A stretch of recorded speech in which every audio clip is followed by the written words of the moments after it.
Kali ini kita masuk ke materi asynchronous function ya teman-teman. Setelah sebelumnya itu kita membahas tentang function teman-teman. Nah sebelum masuk ke asynchronous function teman-teman pastikan sudah paham ya apa itu function ya, tujuannya itu buat apa teman-teman. Oke, seperti itu. Nah apa sih asynchronous function ya? Nah, pada dasarnya asynchronous function itu adalah sebuah function ya yang berjalan secara asinkronus teman-teman. Oke. Nah, jadi function yang dijadikan asinkronus ya, itu dia bisa berjalan pada alur terpisah, teman-teman, ya. Contohnya seperti ini. Saya bikin kode kayak gini, void, oke.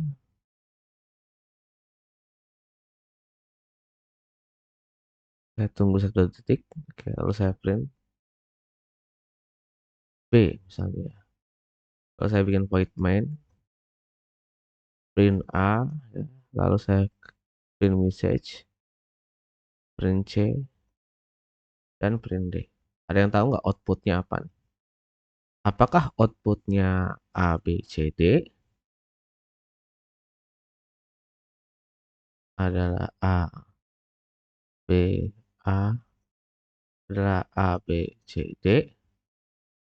Nah, ada yang tahu outputnya A, B, C, D, teman-teman? Coba jalanin nanti di sini ya. Nah, ini kalau kita jalanin ya, dia bukan A, B, C, D, teman-teman, ya. Tapi yang akan tampil di sana adalah A, C, D, dan B. Bang, kode gitu kan dibacanya berurutan dari atas ke bawah gitu. Tapi kok itu bisa sih yang di sini ya, print message ini itu nggak dijalanin duluan gitu, malah nge-print yang di dulu ya. Kenapa bisa terjadi seperti itu? Nah, karena function print message ya, dia berjalan secara asinkronus teman-teman. Ya, karena berjalan secara asinkronus teman-teman, asinkron ya. Nah, makanya dia itu nggak ditunggu teman-teman, nggak ditunggu sampai function itu selesai ya. Seperti itu cara kerjanya teman-teman ya. Nah, ini berguna kalau misalnya teman-teman ingin mengeksekusi kode A ya, teman-teman pengen mengeksekusi kode A, tapi nggak mau, tapi langsung lanjut ya, tapi langsung lanjut ke kode B ya, tanpa menunggu kode A sampai selesai. Nah, kalau teman-teman butuh fitur yang seperti ini ya, teman-teman bisa menggunakan synchronous function ya.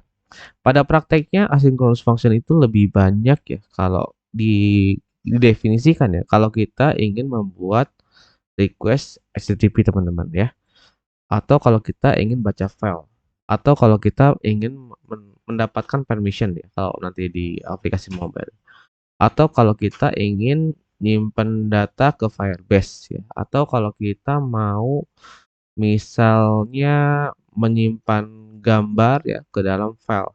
Nah, itu biasanya berjalan secara asinkronus, teman-teman. Ya.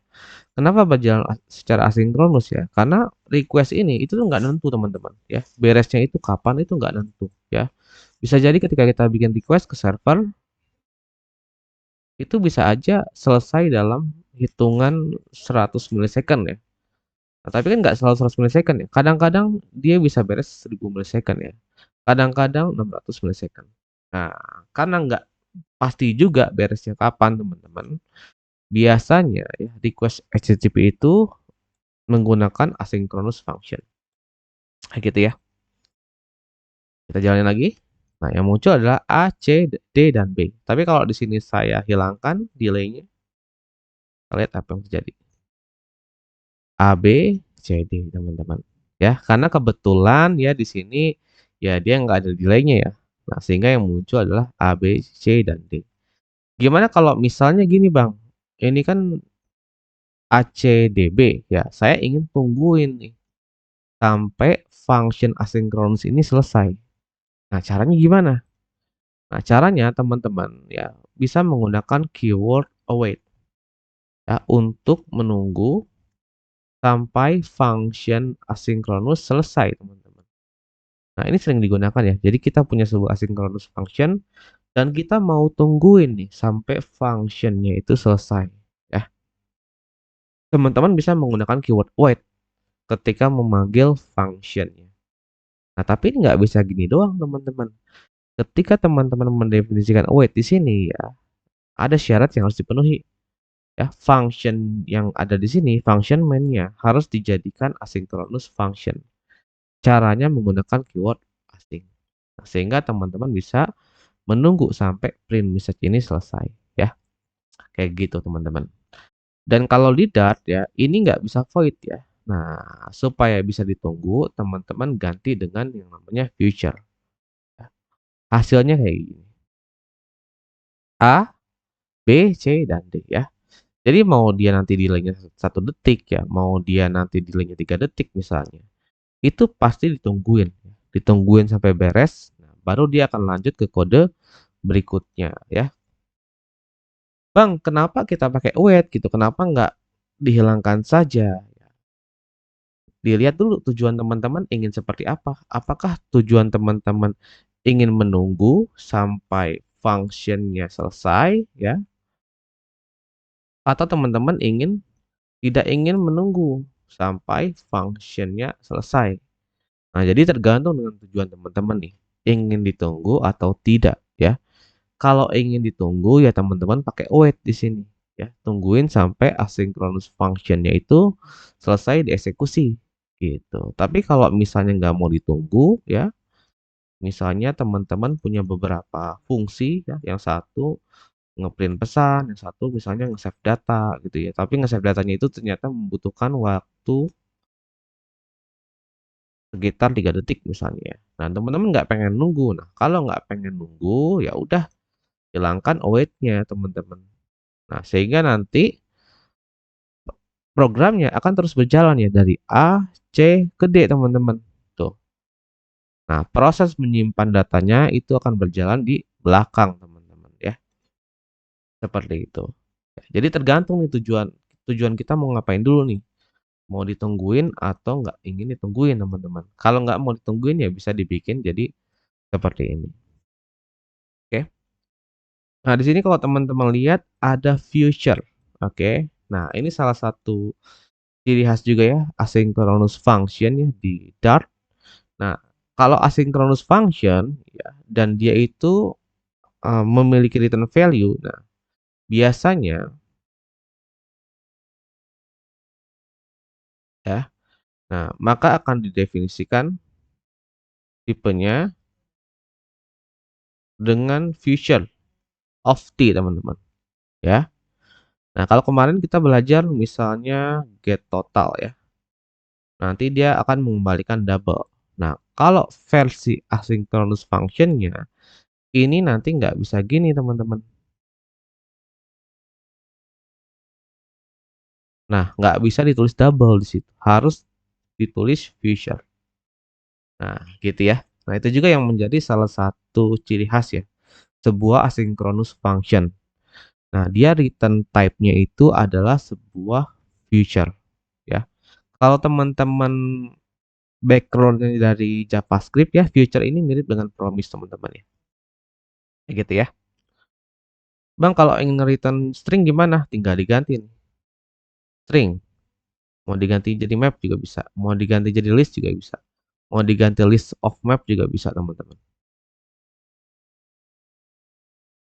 String dynamic. Nah, kayak gini pun bisa ya. Sesuai dengan kebutuhan kita. Oke.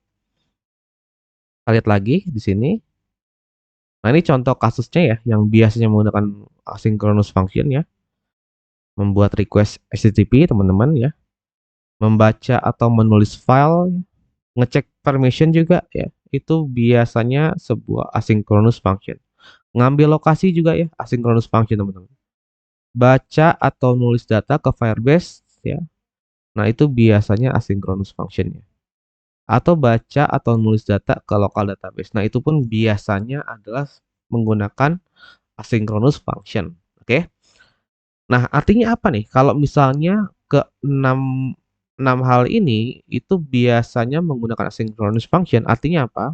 Artinya ketika teman-teman ya ingin mengambil sesuatu, oke, dari 6 aktivitas ini, ingin mengambil nilainya, ingin mendapatkan respon, ya, teman-teman perlu tungguin ya sampai prosesnya selesai, ya. Kalau nggak ditungguin kenapa nih? Kita lihat ya. Apa yang terjadi ketika asynchronous function itu ya nggak kita tungguin, tapi kita sudah ambil nilainya. Contohnya gini, ya. Nah, ini saya punya sebuah asynchronous function ya, nama functionnya adalah save data. Oke. Nah, data ini nanti akan return true ya. Kalau misalnya prosesnya berhasil. Berhasil, nah dia akan return true. Nah, ceritanya seperti itu ya, teman-teman ya. Ceritanya seperti itu. Lalu saya akan panggil asynchronous functionnya seperti ini ya. Nah, ini kan dia seharusnya ada hasilnya dong ya. Misalnya sukses ya. Saya ingin save data, lalu saya ingin print. Saya pakai Fadul ya. Nah, lihat ya. Ini sih seharusnya mengembalikan boolean teman-teman ya. Tapi karena saya lupa ya, saya lupa menunggu asynchronous functionnya sampai selesai dieksekusi. Nah, apa yang terjadi? Akhirnya dia akan return sebuah future teman-teman. Future of boolean ya. Nah, akhirnya kita tidak mendapatkan nilai yang kita inginkan, teman-teman. Dan ini sering terjadi ya, ketika bermain-main dengan asynchronous function. Oke, contohnya, Bang, saya lagi bikin bikin request HTTP gitu ya. Tapi kok waktu diambil datanya kok nggak ada gitu. Datanya kok nggak tersedia gitu. Nah, itu biasanya karena kita belum tungguin asynchronous function-nya itu sampai selesai, teman-teman. Nah, makanya di sini saya tidak mendapatkan nilai true atau false ya. Nah, gimana supaya saya dapat datanya? Kita kasih asynchronous di sini, lalu kita kasih await. Nah, kita tunggu sampai selesai ya, baru kita tampung nilainya ke dalam variabel. Hasilnya seperti ini. Kayak gitu ya. Begitu juga nanti kalau teman-teman ingin membuat request ya. Contohnya di sini. Nah, ini ya. Teman-teman punya metode namanya getUsers. Oke, dia adalah sebuah asynchronous function ya. Yang nggak nentu juga gitu beresnya kapan gitu ya. Entah 100 milisecond, entah 1 detik, entah 3 detik teman-teman ya. Dan kita ingin mendapatkan hasilnya ya. Nggak bisa nih kalau teman-teman cuman nulis seperti ini ya. Nih nggak bisa teman-teman. Nggak bisa nih kalau kita bikin ini doang. Nah nggak bisa teman-teman. Kalau kita bikin seperti itu doang ya. Nah, caranya gimana supaya saya bisa mendapatkan list usersnya? Harus saya await ya, dan functionnya harus dibikin jadi asynchronous. Kayak gitu ya, supaya kita dapat hasilnya ya. Oke, kita lihat lagi di sini. Nah, ini ya future teman-teman ya. Kalau dia tidak mereturn value, boleh dikasih void, silakan teman-teman ya. Nah, ini contohnya seperti ini ya. Ini sih contohnya kurang ini ya, kurang cantik nih. Saya update aja. Get users. Kurang cantik ya. Saya lihat dulu. Mana tadi ya yang void? Future void. Nah, salah. Nah, dia. Ini biasanya kalau get users itu dia akan mereturn sesuatu ya, teman-teman. Biasanya nggak void sih. Ya, bisa dalam bentuk objek model ya, bisa juga seperti ini ya. Feature list ya, get users. Nah, ini juga sama ya. Ini dia contohnya di delay aja sih ya. Dan dia akan mereturn list. Nah, apa yang terjadi kalau saya panggil function ini tapi nggak di return ya? Dia akan mengembalikan feature. Sama kayak tadi nih. Tuh ya. Kalau nggak saya kasih wait, dia akan mengembalikan future. Jadi kalau teman-teman nanti ngeprint nilainya dan dapat future, artinya apa? Artinya teman-teman memanggil asynchronous function tapi belum di await ya, sehingga dia memberikan return value future ya. Nah, supaya kita dapat nilainya ya di await aja teman-teman. Oke, gitu. Ya, jangan lupa ya teman-teman. Dan untuk mengetahui sebuah function itu sebuah asinkronus ya gampang sih. Teman-teman kok hover aja mouse-nya ke sini ya. Nah, kalau depannya future berarti dia adalah sebuah asynchronous function ya. Kayak gitu. Lihat lagi. Nah, ini ada exception handling-nya teman-teman. Kita coba ya. Oke, di sini harus mengimport dia dulu. Saya tidak ada Dio sepertinya di sini. Ya, tidak ada Dio-nya. Kita gimana nih? Tidak ada Dio-nya ya. Saya nggak bisa nyontoin. Oke, karena ini program konsol juga sih.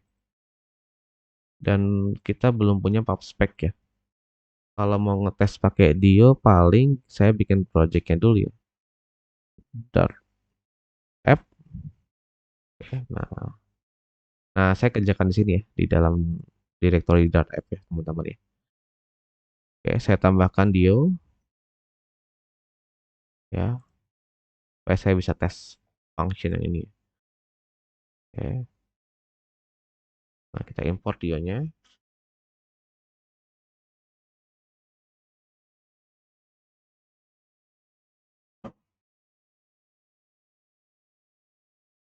Apa nih? Agak lemot ya, saya manual aja deh.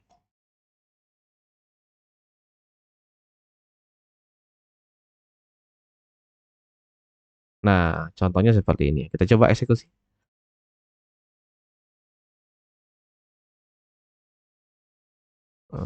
Dart.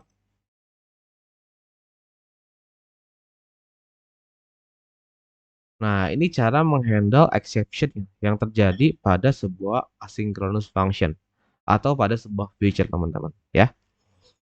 Nah, kenapa sih harus dihandle ya? Karena gini, teman-teman, kita nggak tahu nih ya, ketika kita mau memanggil asynchronous function ya, itu ada masalah atau enggak, teman-teman. Nah, ketika nanti ada masalah ya, dia nanti akan masuk ke blok yang ini, teman-teman. Oke? Nah, jadi cara menghandle-nya menggunakan try catch ya. Penulisannya simple. Teman-teman bikin try ya, lalu bikin catch. Nah, seperti ini. Ya, intinya kalau ada masalah nanti dia akan masuk ke sini. Dan teman-teman bisa print tuh masalahnya apa. Nah, ini kodenya. Kode A, B, C, dan D. Nah, seperti ini ya. Kalau ada masalah di kode A, nah dia akan masuk ke blok exception di sini. Kalau ada masalah di kode B, nanti dia akan masuk ke sini. Ya. Dan kalau misalnya masalahnya ada di B, teman-teman, ya, itu nanti kode C dan D nggak dipanggil ya. Nah, dia hanya mengeksekusi kode A dan B doang, teman-teman. Ya, kenapa? Karena ada masalah di sini nih.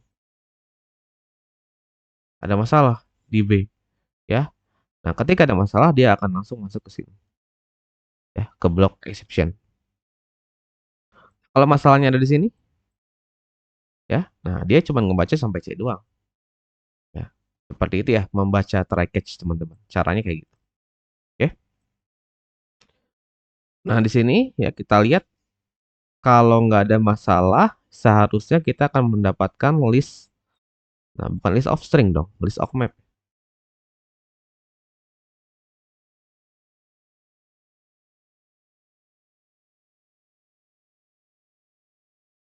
Saya perbaiki dulu. Nah, ini list of map ya, teman-teman ya. Bukan dong. Ini contohnya yang mana sih? Page products. Nah, ini list of map. Nah, dia akan return list of map. Saya coba jalanin ya.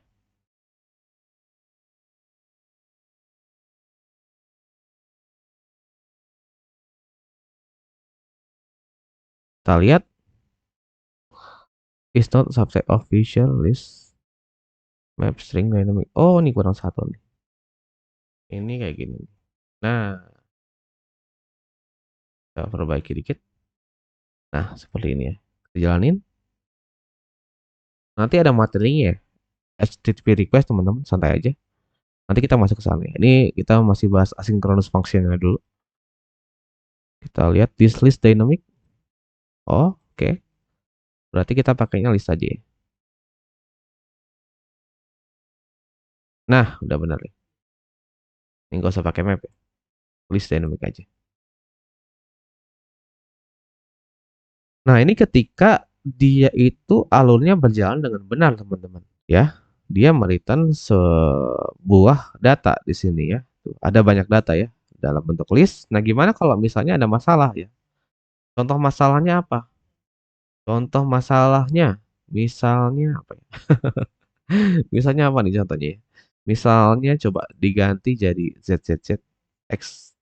Nah, misal saya ganti jadi kayak gitu ya.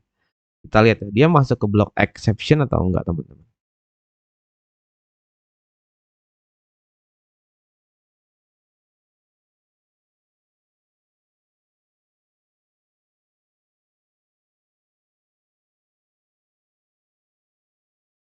Ya, agak lama, agak lama. Nah, dia masuk ke blok exception, teman-teman, ya. Tuh. Dan kita lihat nih masalahnya apa? Oh, masalahnya adalah socket exception. Nah, ini printnya mengarah ke sini. Ini error titik dua ya. Nah, ini pesan ini. Oke. Errornya apa? Errornya itu adalah masalah socket exception ya. Nah, jadi kayak kita tuh bikin request cuman nggak dapat dapat respon ya. Semacam seperti itu, teman-teman. Ya, sehingga masuk ke blok exception ya. Artinya ya ada masalah. Bisa jadi masalahnya karena memang domainnya itu nggak ada ya, yang ini nih. Bisa jadi karena koneksi kita lagi jelek, teman-teman. Bisa jadi emang servernya lagi lemot ya, lagi banyak traffic. Itu juga bisa menyebabkan exception, teman-teman ya. Seperti itu ya.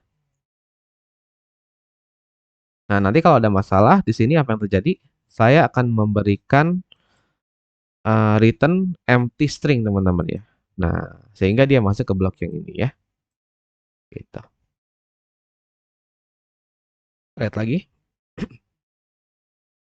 Yang ini saya kembalikan dulu.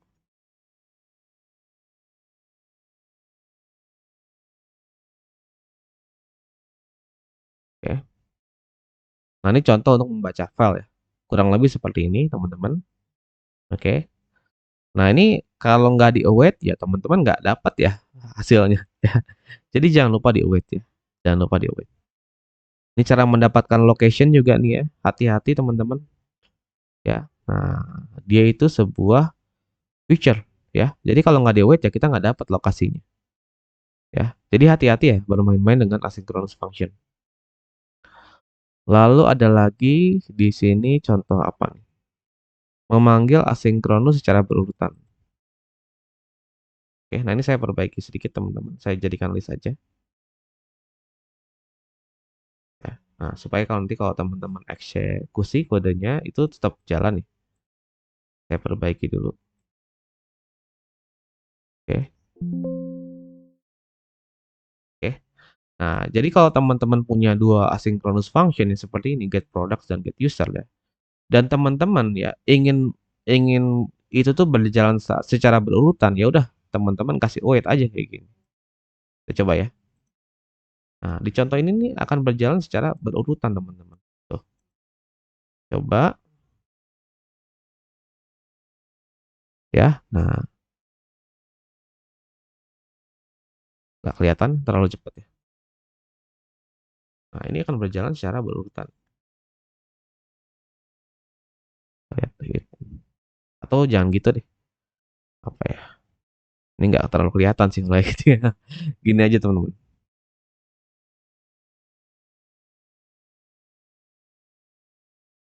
Nah, gitu aja ya. Nah, ya. Di sini saya membuat request ke get products dulu ya. Setelah itu saya print ya. Setelah selesai saya mengambil data user. Setelah itu saya print, teman-teman. Ya, usernya adalah 10. Nah, ini berjalan secara berurutan ya. Nah, kalau teman-teman ingin jalannya bersamaan ya, itu bisa menggunakan yang namanya futures white, teman-teman. Nah, ini saya perbaiki dulu kodenya nih. Ada beberapa yang ngaco ya. Saya sekalian update ya, teman-teman. Ini seharusnya pakai list aja. Nah, yang ini ya. Nah, ini juga nih. Nah, kalau teman-teman pengen nggak berurutan ya, secara bersamaan ya, Kita lihat contoh kodenya.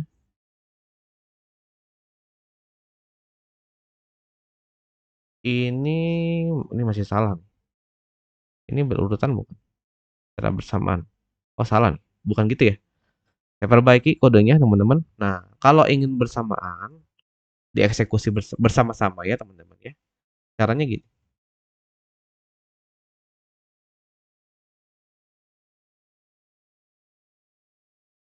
Menggunakan futures white ya.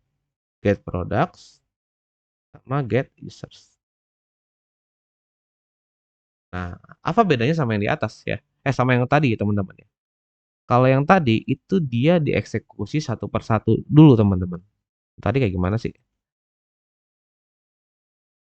Kayak ini saya tampilkan dulu. Nah, gini.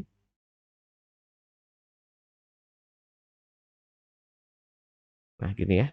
Nah, ini yang tadi itu dia dieksekusi satu per satu dulu teman-teman. Nah, dia ngambil data produk dulu, lalu ngambil data user. Oke. Nah, dia jadi dieksekusi satu per satu.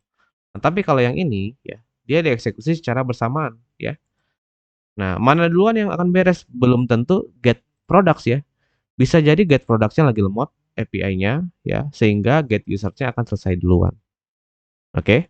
Nah, tapi di sini meskipun dieksekusi secara bersamaan ya, saya tetap tungguin ya. Saya tetap tungguin sampai kedua function ini selesai ya. Jadi artinya apa? Artinya kalau misalnya ini udah beres tapi ini belum beres ya, kita masih menunggu di sini. Ditandai dengan adanya await ya. Kalau teman-teman mau nunggu ya, kalau nggak mau ditunggu ya udah dihilangin aja. Jadinya kayak gini ya. Nah, kapan kita perlu nunggu ya? Kita perlu nunggu ketika kita mau mengambil hasilnya teman-teman. Ya, kita pengen tahu nih return value-nya berapa ya, baru kita tunggu nih menggunakan await. Nah, tapi kalau nggak perlu ya udah teman-teman hilangin aja, gitu ya. Nah, ini kalau mau diambil nilainya jadinya kayak gini. Print, result, index 0, sama index 1. Saya pakai blank. Nah, kita lihat hasilnya.